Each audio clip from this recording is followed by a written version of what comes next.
Hello guys, welcome to shine creatives. ఈరోజు morning హెల్తీగా తింటామని papaya cut చేస్తూ ఉన్నా నేను.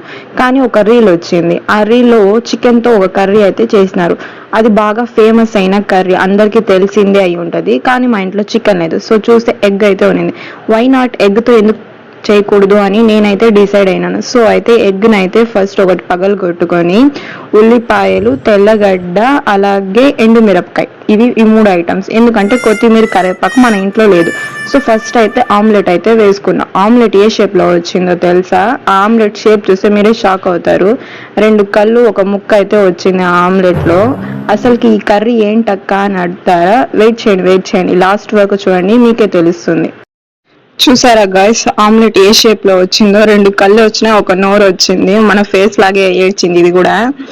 సో ఆమ్లెట్ అయితే ఇలా వచ్చింది. ఫస్ట్ అయితే ఆమ్లెట్ అయితే వేసుకున్నాను. ఆమ్లెట్ లాస్ట్ కి ఇలా అయింది. తర్వాత ఒక పాన్ లో ఆయిల్ వేసుకొని తెల్లగడ్డ అలాగే ఎండు మిరపకాయలని ఫ్రై చేసుకోవాలి. అది బాగా క్రిస్పీగా అవ్వాలి. క్రిస్పీగా అయితేనే ఈ కర్రీకి బాగుంటుంది. ఫస్ట్ క్రిస్పీగా అయితే చేసుకొని తర్వాత ఉల్లిపాయలు వేసుకొని అది కూడా గోల్డెన్ బ్రౌన్ కలర్ లో వచ్చిన తర్వాత తీసి పెట్టుకోవాలి. వీటన్నిటిని స్మాష్ చేయాలి. ఎంత స్మాష్ చేసినా ఇది మాత్రం నుండి అవ్వలేదు గైస్.